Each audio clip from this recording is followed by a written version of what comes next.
update us on how things are progressing from your vantage point regarding COVID and the journey that we as a civilization are on with that? Many of you are making progress. As we have said, you have now shifted into a new energy that will allow for more availability, more accessibility, more organization in a synchronistic way, more of the leveling out of the overall frequency so that you can accelerate forward if you are willing to take advantage of that. And of course, again, the idea being that you are coming into scientific realization, medical realization, that what you are passing through now will, over a short period of time, relatively speaking, begin to disappear, begin to go away. And again, all of these things are indicative of your opportunity to take advantage of moving in a more positive direction.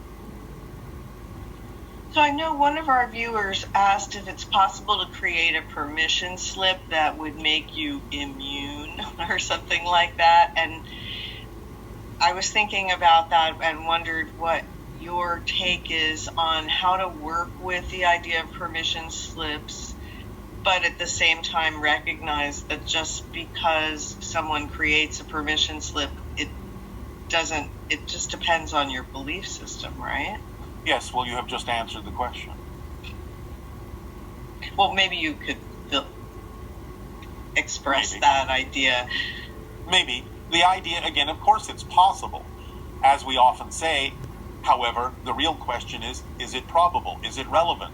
Is it going to be something that is actually path of least resistance for your belief system? Many people will, in some sense, wish that they can do this. And again, it's always possible. But if they're not really in touch deep down with what they really truly believe is possible for them, probable for them, relevant for them, they may not necessarily be able to attract themselves to a permission slip that will have that effect of immunity. So they have to have real, honest self-investigation, self-evaluation, real transparency within themselves, and let it be okay if you are at this time not able to create or attract a permission slip that would allow you to experience immunity. The idea is to take the path of least resistance no matter how it looks, and not to necessarily block anything that would actually be the path of least resistance for you just because you don't wish it to be so. So the idea is to pay attention more deeply to the synchronicity that comes into your life. If you are clear within your relationship to your belief systems, synchronicity will show you what the path of least resistance for you actually is that will work. So do not judge, do not invalidate anything. Allow yourself to let synchronicity show you by bringing you the opportunities you are available to act on as the path of least resistance, and at the same time recognizing that negative synchronicity can also serve a positive purpose by preventing you from going down a path that is not yours at this time. Was that enough of an elaboration? Yes. It's interesting, the challenge of understanding whether or not you're choosing a permission slip and you're, quote unquote, deluding yourself into thinking that that's going to solve something.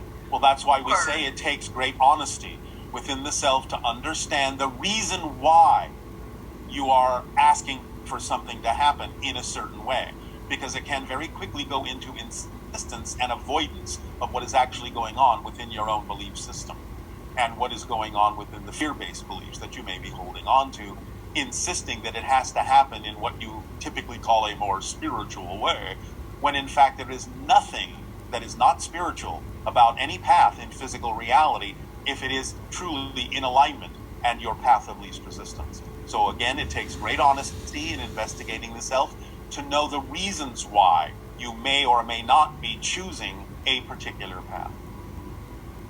So really a big part of our journey is this discernment idea of whether or not you're choosing something out of fear or you're choosing it for a positive reason, and then being so self-honest that you recognize from the feedback you're getting whether or not your definition is accurate if it goes against the collective. And that seems to be the key, right? If you're in some sense, although it doesn't sometimes even necessarily have to come down to what you would perceive as actually the action of making a choice.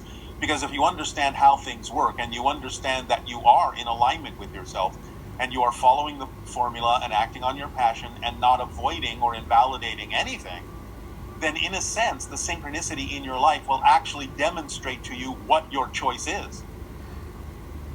Automatically, without even necessarily having to consciously, literally make a decision.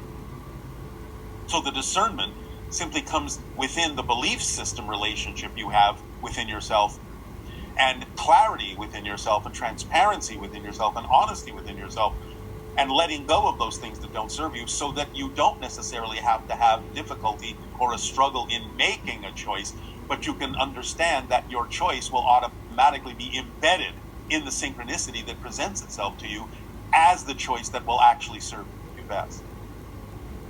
Yes, so much of our journey is about reading that internal map that is being reflected through synchronicity.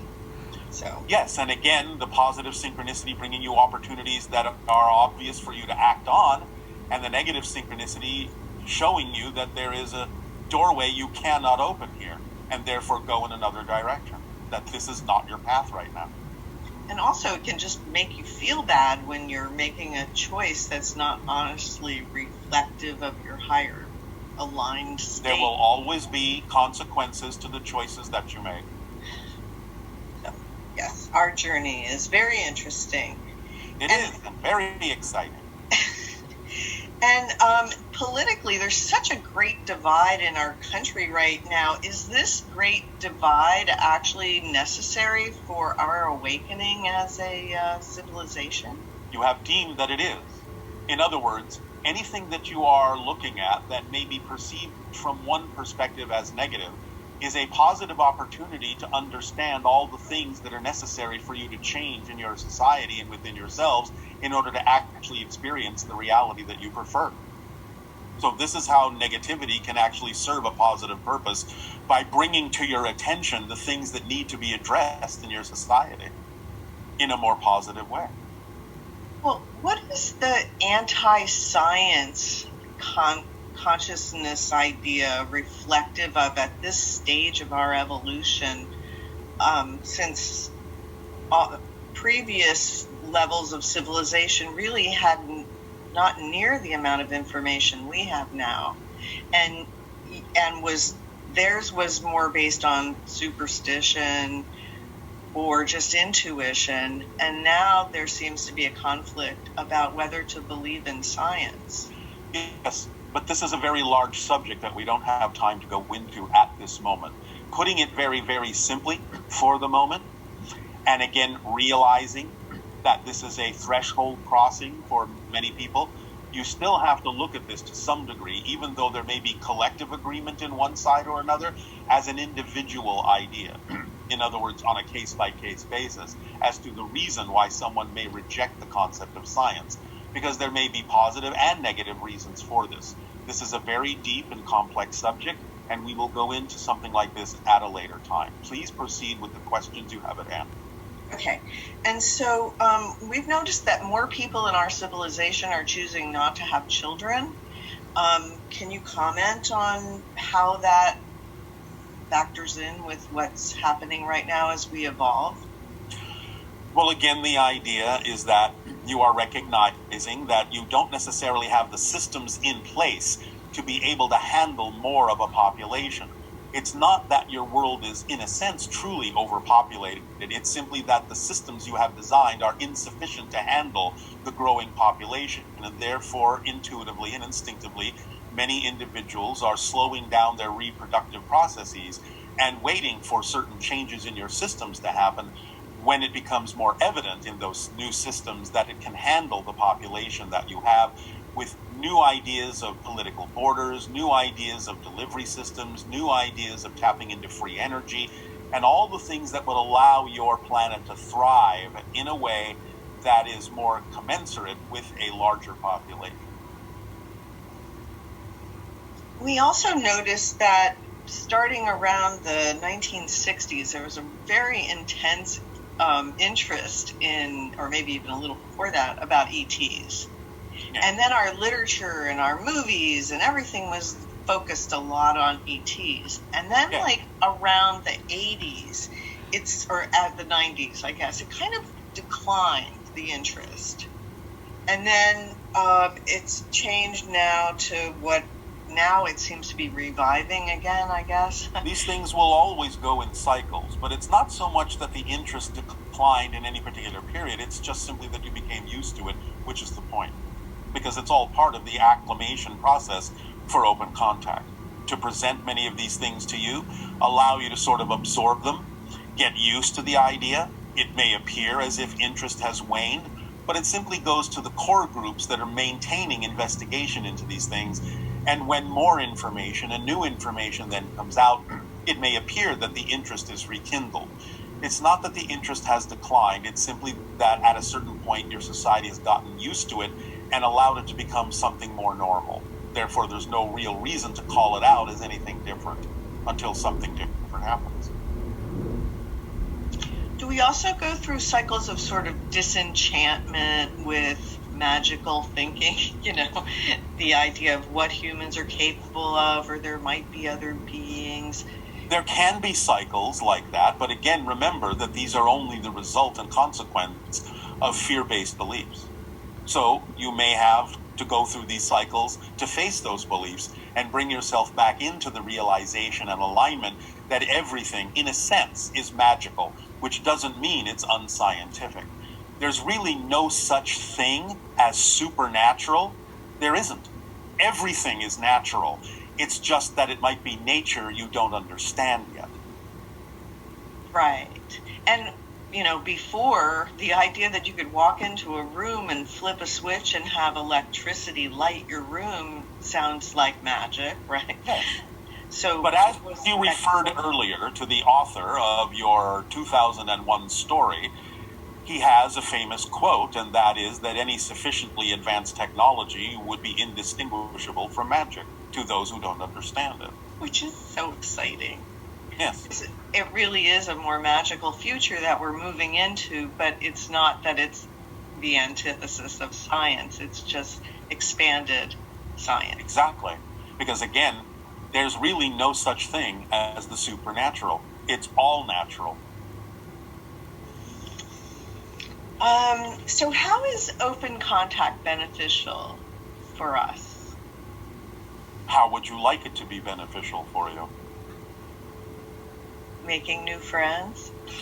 Expanding your family? Learning new things? Creating more capabilities in your society? Expanding your imagination?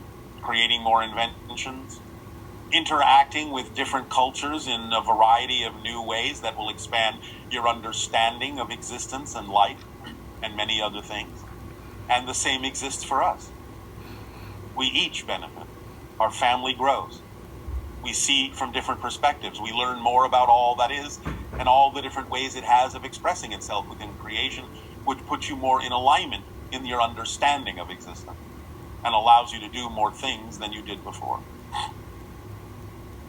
You know, one person was asking about the evolution of humans, and as you're expressing that, it just brings to mind the idea that as we evolve, we appear to be more and more magical, more and more in touch with extra dimensionals, extra other dimensions, and making that more normalized in our experience of being physical. Yes, and paradoxically, you're actually, as you evolve, becoming more human. Because we have more compassion and we're not expressing the negative fear-based perspective as we were in earlier times in our civilization. Yes, and the idea also of more pondering of contact has rewired you in a variety of ways that actually gives you more capabilities than you used to have thousands of years ago, physiologically. Yes, so interesting. So, what is the relationship between ET contact and fourth density? Well, the relationship is a directly proportional one because we represent a higher frequency of physical reality. So the idea is that as you are evolving from third density to fourth density, all that means is you're raising your frequency into a higher expression of physical reality. And extraterrestrial beings can represent that and can, if you're willing to match their frequency, allow that vibration to rub off on you, so to speak, so that you can begin to accelerate toward the experience of a higher level, a higher frequency, and a higher experience of physical reality that you're referring to as fourth density. I know that some individuals are concerned about leaving other people behind when they accept a new paradigm for how reality works and moving to a higher expression of yourself. Yeah. So I believe you might have talked about this idea of sometimes the people remain in your reality and they are different. Sometimes they leave your reality, right? Or you leave their reality. But the way that we experience it as an individual and the people we care about, what are some ways that, other than what I just said? I mean, how does this work? All right. Well, again, the idea is to increase your vibration into the realm of compassion. When you do that, you start to have a different perspective of the choices that different people may make, even if they don't make choices that are aligned with yours. You still be able to see that they are following a path that they believe they may need to follow to learn what it is that they have chosen to follow or learn in their theme of exploration. And you also start to really, truly realize and experience others, no matter the choices they make, as eternal, infinite beings. Therefore, there's no hurry and there's no rush that they should match your vibration and experience the same reality that you do at this particular moment. They will learn what they need to learn in their own good timing. So the idea is to know that as you change and take yourself to other levels and other parallel realities and other versions of Earth that may not necessarily be vibrationally compatible with what they are choosing for themselves, thus giving you the appearance of leaving them behind or them disappearing from your life, you still have to know that we're all interconnected, that we all have our own paths, and you can have the compassion to let them walk their path without thinking that there's something wrong in them doing that. You know, you will eventually always meet up again anyway. It actually is so similar, what you're describing, to the idea of losing someone through death and being willing to accept that they made that choice and that for their timing and their reality, that's what they needed. And that a lot of our resistance to someone leaving that way is, A, the idea that you can't communicate with them anymore, you can't physically feel them anymore, and also that you're actually crying for yourself because you feel bereft that they left you, I guess, in a sense. Yes, but you will eventually not look at it that way anymore. In fact, the paradox and the irony is that the more you get used to the extraterrestrial vibration, you will also find yourself getting more in alignment with the vibration of spirit, and therefore you will see that there's a great deal of similarity in the dimension from which we operate and the dimension from which spirit operates. There is a lot of similarity between the vibrational frequency of certain extraterrestrials such as ourselves and those beings you call the spirits of the dead. Therefore, as you get used to us and perceive us more, you will perceive the dead more often as well, and learn that you can communicate with them just as easily as you will learn to communicate with us. So this kind of, shall we say, to use your language, gives you a twofer. A 2-for-1. Learning to communicate with us and matching our frequency will also allow you to match the frequency of the dead. It is actually fascinating because if you love someone that's died and you reach out and connect with that energy over and over again, it actually trains you to be more capable of interacting with other beings in other dimensions, such as ETs. Correct. It's great. So it's actually a gift. When someone you love transitions, they're actually bringing you much closer into contact with the spirit. Because you are attempting to connect to them. Therefore, you're reaching out with your energy and your mentality and your emotionality toward them, So it actually starts training you to reach out toward that frequency because you so strongly wish to remain connected to them. I know, and most people don't even feel it, that the person on the other side is connecting and reaching out, because they're in such grief, their vibration drops and they can't. Yes. And in fact, the irony of that situation is that beyond a certain point of what you might call natural grieving, to get used to the idea that they are not physical anymore, the idea is that many times when such spirits attempt to contact you, to attempt to communicate with you, because of the definition you're holding on to that you have lost someone, that you're not connected to them anymore, just because it isn't the way it used to be, you may actually experience that communication as more grief.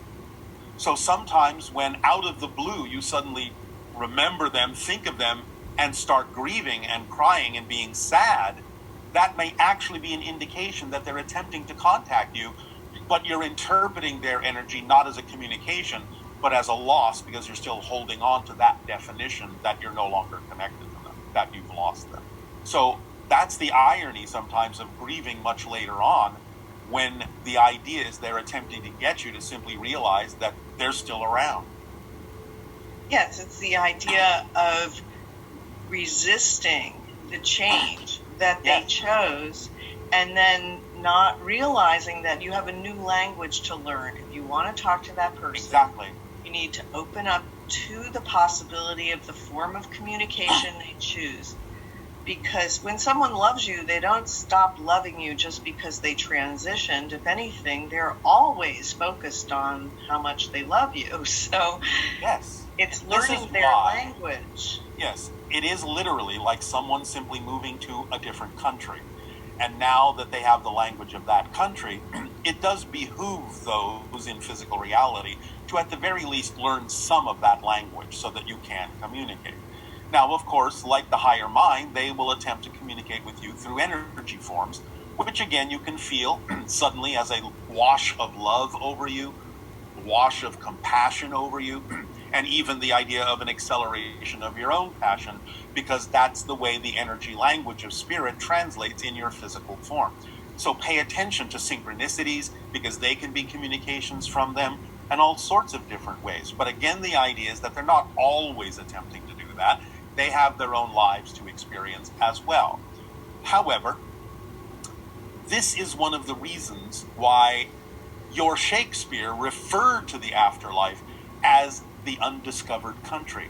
It is literally just another level, another country, another culture, another reality, but it's still connected to the one that you're living in now, because remember, the one that you perceive yourself to be living in isn't, in a sense, anything but a dream. You are still in the spirit realm. You're just dreaming that you're not. So in many ways, there's not always a reason for those who have passed to contact the physical part of you, because they're already in contact with the greater part of you that exists alongside them in the spirit realm. They're not missing you because you're already there. Yes. A new chapter. Yes. I mean, it is a new chapter when someone passes, and all you have to do is accept the next chapter of that book, right? Exactly. It will be a fascinating read. A page turner. One question that came up was about wands.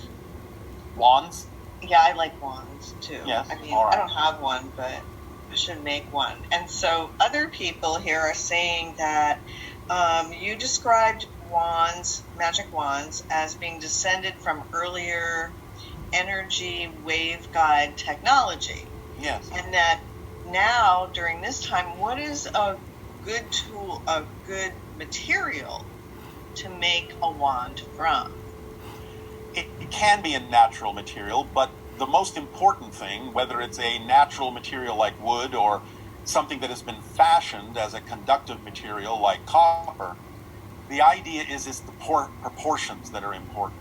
The idea of the ratios. The idea that the waveguide is actually indicative and representative of certain wavelengths and frequencies. Here's the thing to understand. There was a time when individuals on your planet in ancient cultures understood how to amplify the electromagnetic field around your body in a certain way. This involves the idea of understanding that there is, just above the layer of your skin, a few centimeters above the layer of your skin, there is a different kind of a field composed of very quickly spinning electrons. This is what many people typically call the auric field, but it's an electromagnetic field composed of electrons that are spinning at a very high rate of speed. Certain kinds of breathing and meditations can amplify the rotation of these electrons, amplify and magnify the effect of this electronic field around your body, electromagnetic field around your body. And it is when you have learned to amplify that field and get them all spinning at a certain frequency and in alignment with one another, that you have the ability to siphon off some of that energy from your body using these waveguides that you're now remembering as wands, and direct that energy for a variety of purposes. So if you're interested in contact with extra or with elementals, then using a natural material would be conducive to that. It can be, but again, it depends upon the person and how they relate to the idea of the wand, its proportions, and the material made thereof. So it will be an individual thing. So as far as those proportions you were describing, can you give us any of those proportions? Or did you just do that and I missed it? Well, again, some of it is based on the natural phi ratios of 1 to 1.618, because that's what your body is based on. So it's an extrapolation of that, but it's also picking up on the wavelength itself that is generated by the spinning electron field around your body. So that would have to be measured, because it will be slightly different for every individual, and therefore the proportions and dimensions of the wand would also be slightly different for every individual. Yeah. Maybe we'll explore this more deeply going, in the future. Is there a vibrational phone number for the magical world of Avalon?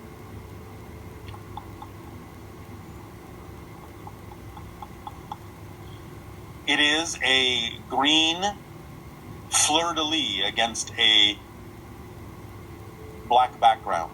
Now, there can be some augmentations to this, but in general, an emerald green fleur-de-lis against a black background can, for many individuals, put you in touch with the vibrational frequency archetypally of what you are referring to as Avalon. Thank you. Yes. Okay, so these are questions that are more based on consciousness and personal growth and everything. Yes.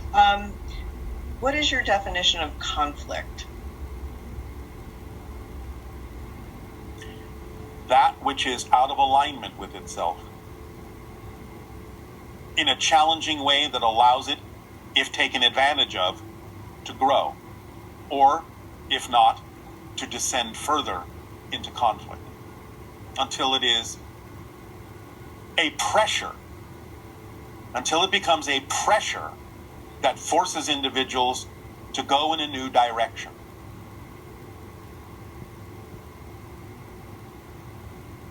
Okay, and interestingly, one person was talking about pressure, and that internal pressure, and it was like making them feel like they have to do this and do more, and and that's not the same kind of pressure you're talking about. That's self-inflicted pressure. I'm not talking about the pressure that comes from holding on to negative beliefs, although there is some crossover here. I'm talking about the idea of an energetic pressure that comes from being out of alignment. Of course, that's based on the idea of out of alignment beliefs, negative beliefs.